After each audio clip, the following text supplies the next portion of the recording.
ada nggak sih support system di balik layar? Waduh, super system ya. Halo semuanya, ada yang baru nih di YouTube Semandi. Bener banget teman-teman. Welcome to Smapot, Semandi Podcast. Podcast belakang pasar. Nah, kali ini berbeda nih teman-teman. Yang biasanya Semandi Podcast ini ditayangkan di Spotify, namun kali ini Semandi Podcast ini ditayangkan di YouTube Semandi. Sebelumnya izin memperkenalkan diri, nama saya Alexandra Giri Farahita, selaku host pada Semandi Podcast di episode pertama kali. Pada episode perdana kali ini, kita kedatangan tamu nih yang sangat-sangat spesial. Selamat datang Kak.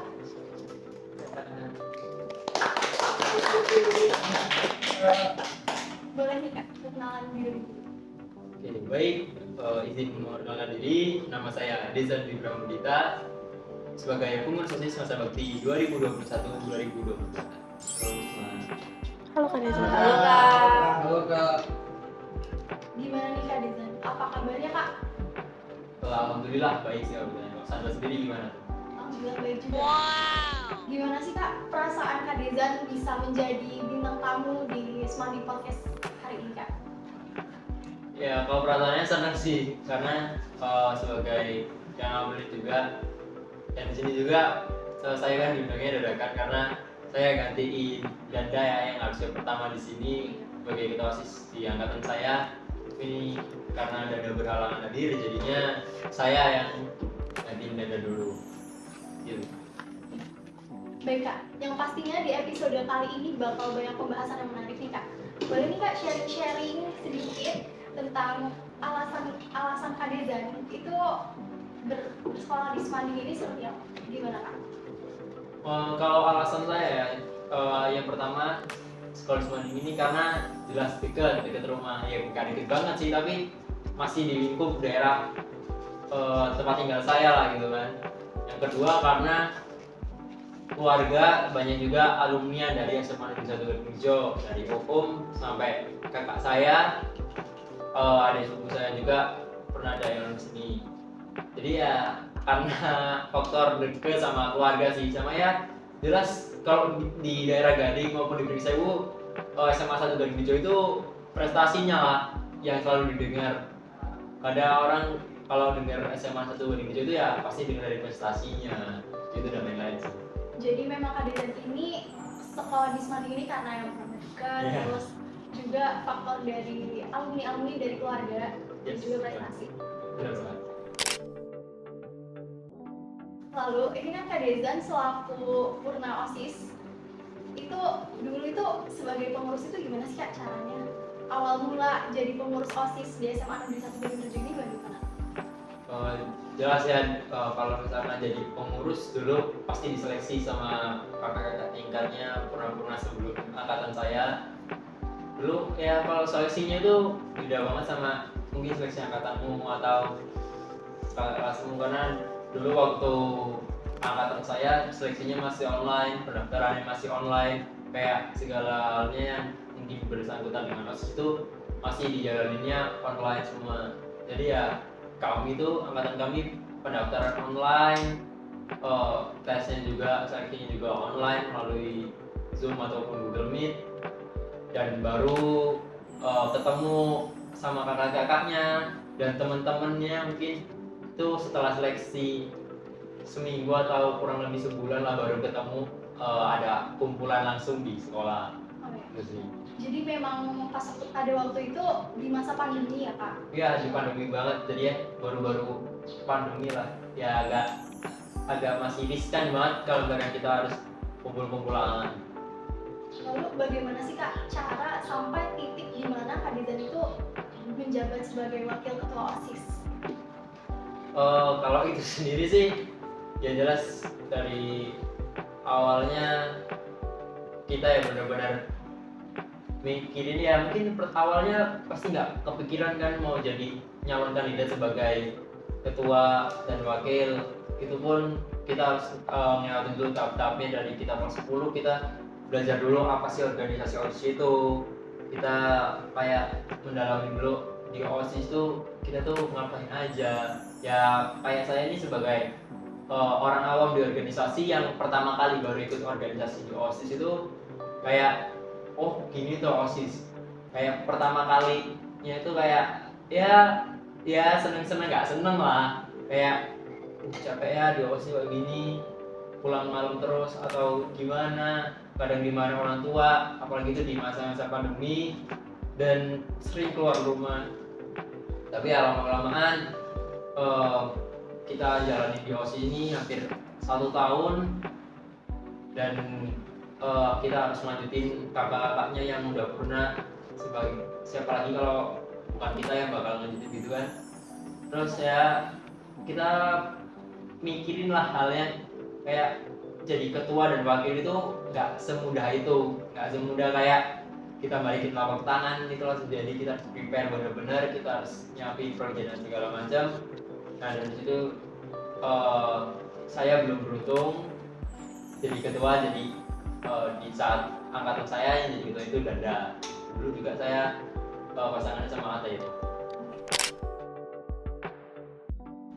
Dulu pas masih jadi pengurus OSIS itu ada pernah shock gitu nggak sih Kak? Oh kalau dulu awal-awal kelas 10 ya pasti shock sih, kayak gue sini kok gini banget ya, capek banget, kayak kita ke sekolah terus, ada agenda terus, yang lain padahal belajar dari rumah gitu kan, libur, ibaratnya libur tapi tetap belajar kan di rumah kan.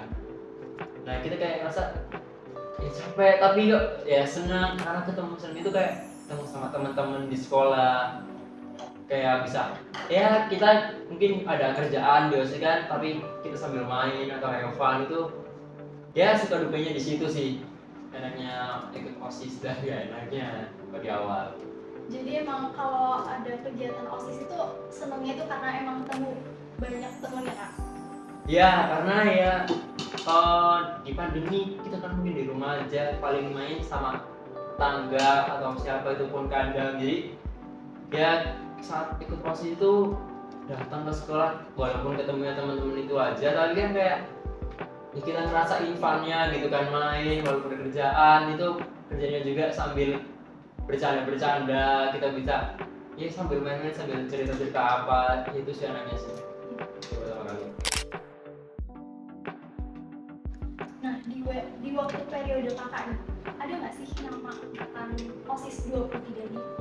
Nama angkatanku itu ada namanya Sembagi Arutala dan Sora. Itu tuh baru dipublish sama Danda itu waktu kami akhir-akhir masa jabatan. Jadi Sembagi Arutala dan Sora itu ya mungkin bisa dibilang Danda yang bikin maksudnya dan Danda yang ngasih nama itu, karena udah dari lama tapi baru dipublish sama Danda itu akhir-akhir masa jabatan angkatanku siswa 3.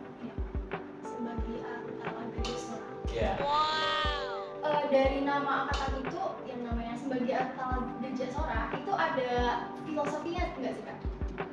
Kalau filosofinya sendiri itu kayak namanya itu sebuah perkumpulan seseorang yang memiliki cita-cita yang tinggi dan mulia, bagaikan rembulan sang pelita yang muncul di tengah-tengah kegelapan dan ingin menyinari cita-cita mulia bersamaan dengan keperkasaannya. Jadi ya angkatanku punya cita-cita yang tinggi di masa antara pandemi dan ingin hidup lebih baik lagi kan.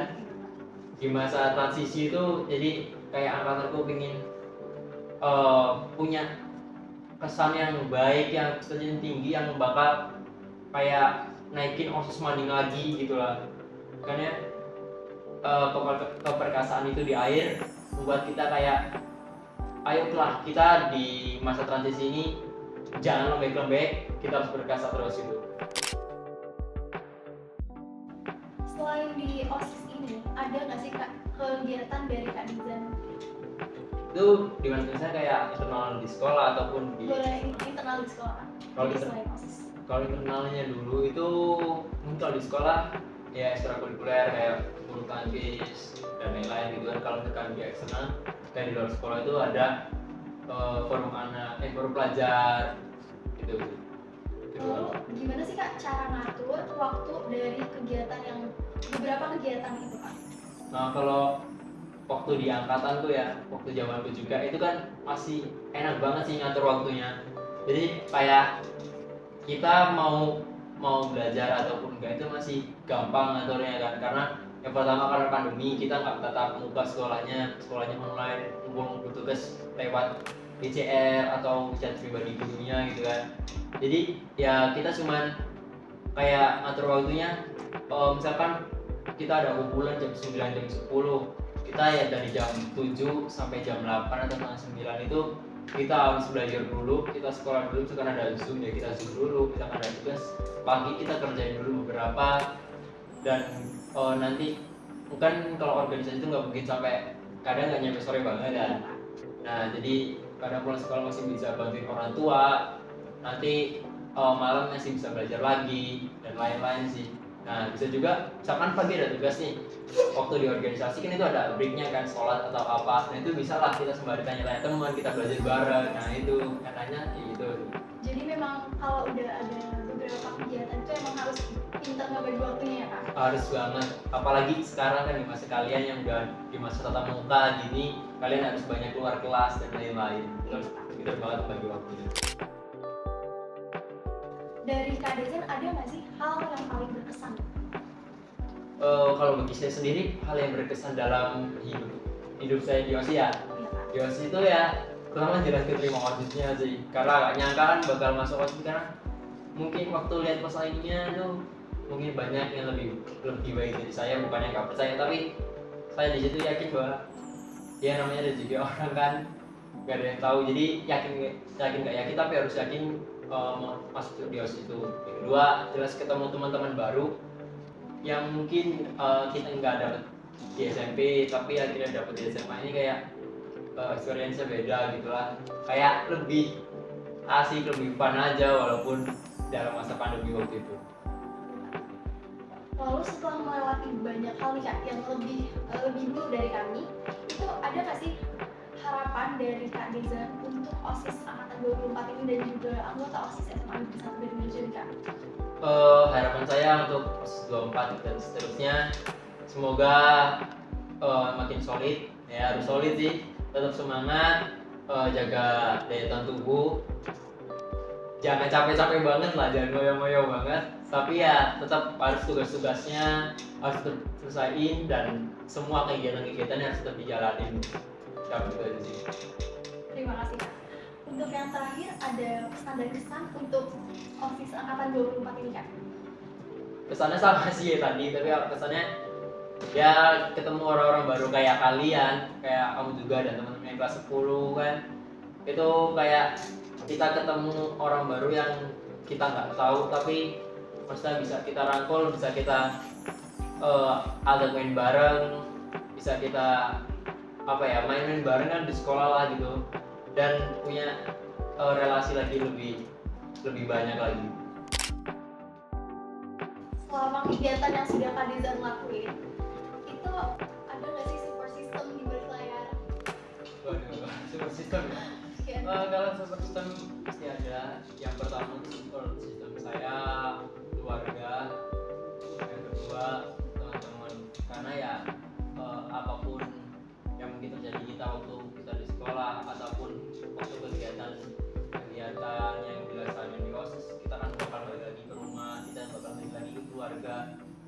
Nah kalau yang misalkan dalam internal di sekolah sendiri ada teman-teman ya, terutama dulu kan waktu zaman saya karena dari itu mungkin teman-temannya karena cuma OSIS doang ya angkatan, jadi support systemnya dari situ, kita capek-capek bareng-bareng, seneng bareng, jadi kayak ya kita rasain aja gitu. Jadi harus ya itulah support systemnya dari anak-anak angkatan itu sama OSIS. Emang semua orang itu pasti butuh support system ya Kak? Jelas. Wah, sedikit banyak nih pembahasan yang sudah kita bahas nih Kak, yang mungkin bisa memotivasi teman-teman semua untuk menjadi bahan pengembangan, bahan pelajaran bagi teman-teman semua. Saya Alexandra Giri Parahita selaku host pada Smart Podcast di episode perdana kali ini. Pamit undur diri. Oh iya Kak, sebelumnya kita ini ada jargon loh Kak. Apa jargonnya? Smart Smanding Podcast.